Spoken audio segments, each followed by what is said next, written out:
What's up, everybody? It's the homie Truth Teller, the Street Reporter. Welcome to the Truth Hurt Show. I think this is like episode 26 or some shit like that. I'm not really sure what it is, but we're going to talk about a lot of topics today. You know, I'm going to try to keep it short, but we're going to talk about things in the culture, things outside the culture, real life, everything, you know. This only for the strong hearts. Now, I'm going to be honest with you. We're going to have a strong conversation. So if you're weak and you can't take it, you need to walk up out of here right now. We're going to give you a second while everybody else rock with me. Hit that like button for a second. And we're going to have a real conversation out here, man. But I just want to tell people before we start this off, stop being on fuck shit. Stop being on bullshit, man. You know, you get to a certain age, you got to cut that shit out, man. Stop being humble, man. Calm all that fuck shit down. Enjoy your life. Y'all better stop being on bullshit and enjoy your life. You only got a short period on this earth. You know what I'm saying? Enjoy your life. Love on who love on you. Don't focus on the people who don't give a fuck about you, people who stressing you out. Cut them off. Love on who loving on you. You know what I'm saying? And I tell people that that's the key to this shit too, because if you know, a friend to everybody is the enemy to itself. And I learned that in this shit. Everybody not going to be happy with you, you know. That's why I say me, I can forgive. One thing about me, I got a forgiving heart. But it's hard for me to forget, you know. I be having flashbacks like I was in the war or some shit. We can be all cool, all love and shit. And then I remember some whole shit you did and just going one of them trans and shit. I ain't moody. I ain't bipolar. I just got a good memory. And I remember that whole shit you did. You know what I'm saying? So I always tell people that shit, you know. But I always try to stay humble in this shit. Humble is the only way to be. You ain't gonna win. God ain't blessed and shiesty ass people. You know what I'm saying? A lot of these people you seeing get blessed, the shiesty as hell. That's the devil blessing them. The devil bless people too. You gotta remember that. Don't never ever forget that. Stolen cars, that's like the trend out here in Chicago, actually everywhere. 2 days ago, it was 7 stolen cars within 1 hour on the west side of Chicago. You know, people running up on people with guns, putting guns to their head, demanding their property and all kind of shit. You know, you got to be careful with this shit too, because people steal these cars to do hits and blah, blah, blah, blah, blah. You know, they blinking out of these motherfuckers, man. A motherfucker will steal your car coming out the grocery store and use your shit in a hit, in a homicide. That's why a lot of these stolen cars and shit be happening like that. It's a lot of people that done got killed out of people's cars that have been stolen and shit, you know.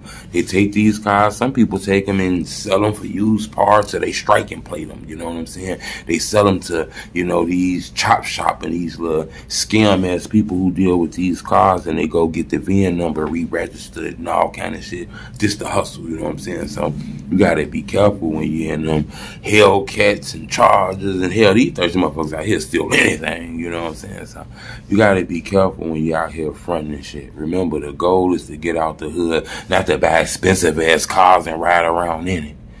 Get your mind right before you fuck around and get put in a casket out here. People ain't got the right hearts. Everybody's hearts right now has been colored with a black crayon. That stolen car shit then got serious, you know. Just think about this. There's a lot of motherfuckers be sitting in their car. They look out the window. Hey, that motherfucker want a car. Then they go run outside because this motherfucker trying to steal their cars, not knowing. These are stealing car crews, you know. You been ran up on a motherfucker, man, trying to steal your car and shit. He got another car behind him, and they all got straps and pistols. You gonna get your life took defending your own property. So be very cautious when approaching people doing some shit to your cars. I noticed that, you know. This Chicago, the murder rate is sky high. Think about this, man. It'd be 500, 600. It was damn near a point where 1,000 motherfuckers got killed. And if it wasn't for the doctors and people who was able to save some people, you know, the murder rate would be through the roof in this bitch.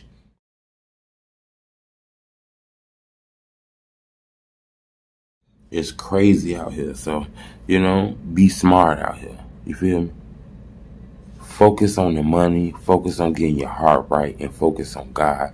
Everything else gonna come right. The bitches gonna come. The niggas gonna come. I understand you big pimp daddy. You got all the hoes, all the bitches like you. We get it, big dog. You the big pimp on earth, look. But you ain't got no money. You ain't got no goals. You know, you're not focused on your 5-year plan. You out here shaking ass playing games. You gotta be smart. Pussy don't please a real nigga. And dick don't please a real bitch. Loyalty, trust, guidance, knowing you're going to be there for me, you know, protection, security, faith, growing together. That's what's gonna keep y'all. You feel me? That's what you looking for. That's what's gonna please a motherfucker. Pussy only can go so far. Dick only gonna go so far to a bitch. You know what I'm saying? I would guess. You feel me? It's about what's gonna be in your future. You know? You gotta be able to leave something for your daughter, leave something for your sons. It's gonna be hard when you pass away, you know? So you gotta get to a point where, you know, you can leave them something, get your life insurance up, you know what I'm saying? Try to own a business, buy a home or something, try to keep your kids in a good position. Cause these little kids hard-headed, you don't want nothing to happen to you and your seeds be out here fucked up. You gotta be thinking bigger than just going to get a 3-5 and drinking some lean. You gotta be smart out here. People don't be understanding that shit, and that's the shit that get me confused. You know what I'm saying? You ain't did shit wrong. You ain't did nothing wrong. Don't let them people tell you ain't did shit to make them happy, okay? You hear what the fuck I'm telling you? You did the right thing. Don't be down here looking down and getting all said. You ain't do nothing wrong. All you did was grow, and they got mad. Okay? You ain't did nothing wrong. All the fuck you did was grew, and they got mad. Okay? Keep motherfucking growing. Don't let no motherfucker trick you, man. You ain't did shit to nobody. Keep shining, okay? Don't let nobody trick you. This shit wicked out here. A motherfucker will trick you to put you in a bad position. You know what I'm saying? So you can be like that. You feel me? Don't let no motherfucker trick you in this shit. Balo, you know, Balo said some deep shit about, you know, about NBA Youngboy. He said some real deep shit. Look, Balo said,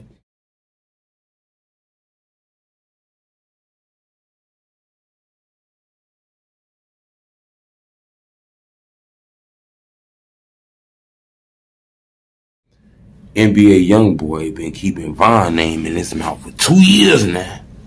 You know what I'm saying? He wasn't there. He ain't had shit to do with this shit. Why he keeps saying dude's name? One moment it stop the violence. One moment it's this. And I tell people, NBA Youngboy is like a hood version of CharlestonWhite.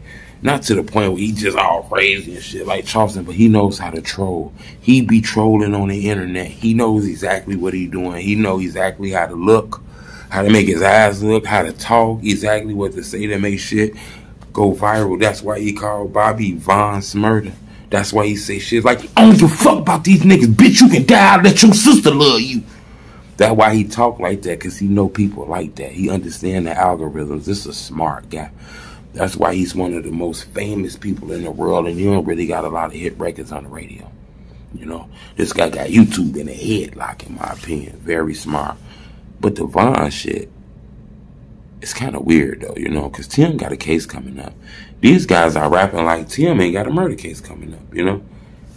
These lyrics and shit could be used against Tim. Remember, Tim didn't know Von.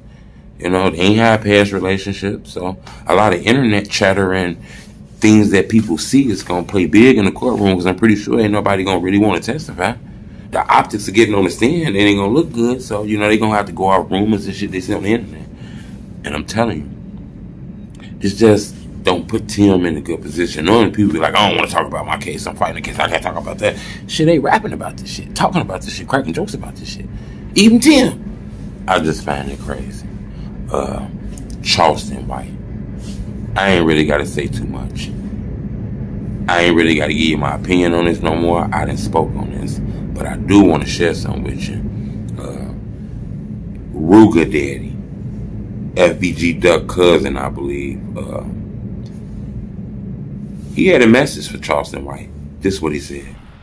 I don't appreciate CharlestonWhite coming at my cousin like he been coming at my cousin. And I sat back long enough and I listened to that shit. And I keep my cousin name out your mouth. Keep Duck name out your mouth. Keep Von name out your mouth. Keep his mama name out your mouth.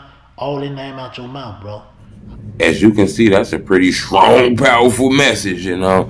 I don't think he took the disrespect pretty funny or pretty, you know what I'm saying, like it was a joke or anything like that. So, you know, I think those words were strong. I think it'd be dope, though, you know, if CharlestonWhite had an opportunity to take that shit back, you know. Not take it back so much as to say I didn't want to do it, but just, you know, That shit wasn't cool. You know what I'm saying? Not so much just for Duck Mama, Fine Mama, but Lil Snoop Mama, you know, Mo 3 Mama, all the mothers who you was very disrespectful on. I think that's what Rooga Daddy talking about with the Man Stopping podcast and shit like that. A-Roy brother Big P showed multiple gunshot wounds. Man, that man showed a wound in his head, hand, all kind of shit. The man looked like he was in the bed healing. He looked like his life was almost took. Looked like God saved him. You know, this shit is getting a little dangerous in my opinion. You know, now that I'm seeing people in hospital beds and gunshot wounds and shit like that, this just feel like what's next? You know? This feel like a crash out can happen. For some reason, I just smell the police all on this situation and shit. This thing's been said on the internet that, hell, if it's on the internet, it's in the blog sites and shit, you know? You got to be careful with that. I'm not sure exactly what's going on with that situation. It's a lot of rumors, a lot of speculation about what's going on with that situation. A lot of people not really talking about that. But the person who involved in it is posting a lot of messages on social media about what happened, you know. So for all the people who thought this was rumors, people making up rumors on Big P, shit, Big P showed it. He was shot, you know. It looked like he was almost gunned down. It looked like his life was almost taken. You know, this is past the rap game. I ain't heard shit about a beat. I ain't heard shit about a rap, you know. It just feel like it might be some dysfunction. We didn't see things going down inside of the old Big P now insinuating that, you know, guys beefing with him inside the O. We seen Oblock Durkee get his chain took, you know. We seen A-Roy lose his life inside of there. So we didn't see a lot of things happen inside of the O, you know. So this crazy, the whole world watching, bloggers watching, interviewers watching, the fans watching. I'm sure the police watching. So like I say, we're going to tap out that situation for now. But that's crazy, you know. We got to be careful with this internet shit, because sometimes I tell people this, man, I done seen the internet turn good people bad, you know. This internet shit of how you saying things and doing shit you wouldn't normally say because the comment section and instigate and draw a reaction out of you. That's why I want to leave everybody with this. I don't care how much somebody tell you a real ass nigga. I don't give a fuck how many cute emojis with the cute face in your emoji because you posted a cute picture and you a fine ass woman or something. I don't give a fuck how many 100 emojis you get because you said some real ass shit, you know. It ain't that much real love in the like comments, in the like and comments. You know, that ain't real love in the comment section. That ain't real love in the likes. Now, it is some real love in there. You got dope fans, you know, got people that support the coach and really rock with you. But, you know, it's some people that be in the comment section that, you know, job is to send you to jail, you know, and you got to make sure you don't be the one to fall for that, in my opinion. But subscribe to my YouTube channel. Got a lot of content finna be dropping. Part 2 of my interview with Bugs D. I think his interview was deep. I don't think people realize that this guy survived multiple switches. You know, he said it was a backdoor. It's rumors on the internet about all kind of shit with him. But that ain't what I'm here for. You know, I thought his story was real deep. This guy survived switches. He was shot multiple times, all in his body. He almost died. And I think he had a powerful story, you know. All that street shit, I don't know about it. We also got Oblock Durkee came back too, man. Gave us an update on everything about the chain and all kind of shit. Crazy part about the shit was, man, we had the fucking window open. So it's we in this shit all in the fucking interview. I'm trying to get somebody to clean it up right now. But I appreciate the love, man. It's the homie truth.